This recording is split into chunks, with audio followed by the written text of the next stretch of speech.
So we'll move to a very interesting segment on this called rapid fire.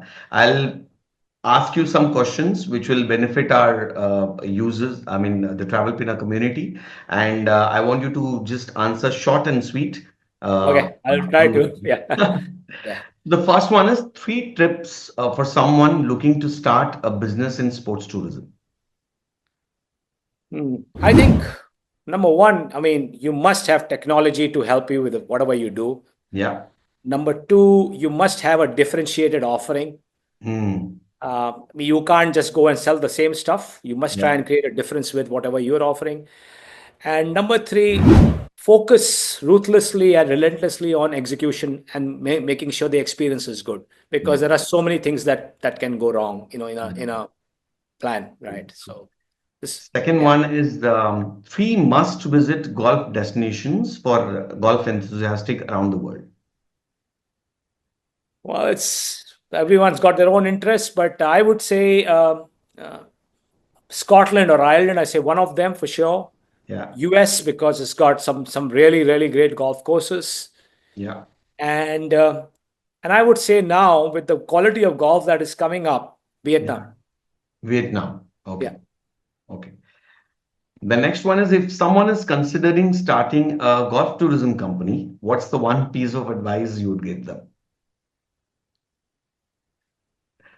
I mean, you have to look at, you know, have clear and intimate knowledge about the game, and not the game itself, but maybe the golf courses, what destinations you're offering, right?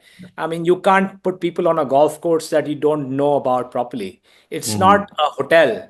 Yeah. It's not a sightseeing activity. It's an intimate experience for the golfer who is going on that. So True. it's very nuanced. So you must have that understanding before you go and offer something like that. Because I feel for the golf tourism, people who, as a client, is more informed than you, who's going to go. Yeah, Then yeah, you have to yeah. have that logistic information from your side as Yes, I well. mean, yeah, I mean, I have to, we have to, as a company, be able to guide our customers on which are the best courses to play.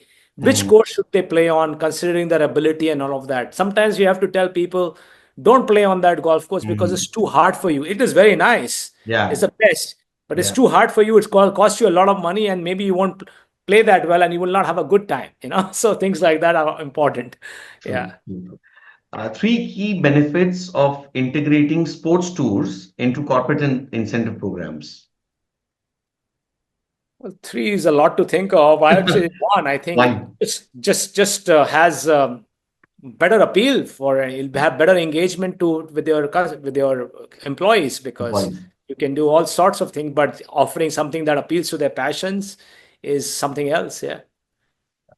And you as an entrepreneur, been there in sports tourism, especially in golf, what do you think is the most rewarding point being in sports tourism? Yeah, I think we when you operate a business which is up in a niche or on an area where you're passionate about, rather than just scale and volumes, etc.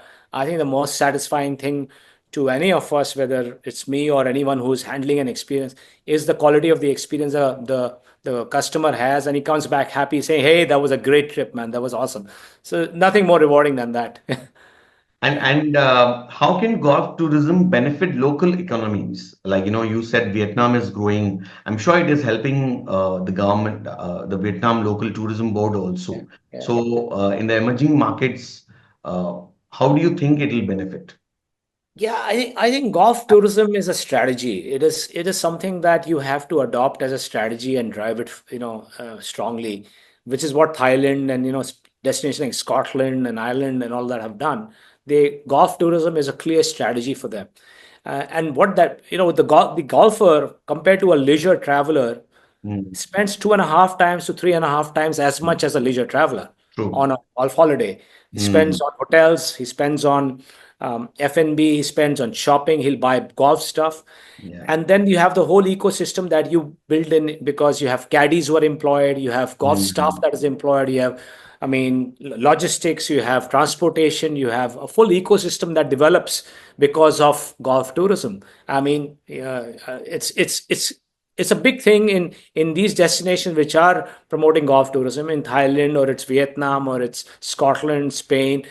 There is a full ecosystem around just golf travel. So Yeah. it, I mean, obviously benefits the economy in a big way, and people's golfers tend to spend more money. I mean, that's Hmm. when they go Average, into a, yeah. yeah. So It's I a huge think, I investment. mean, yeah, the benefits are obvious. They're right there for everyone to see.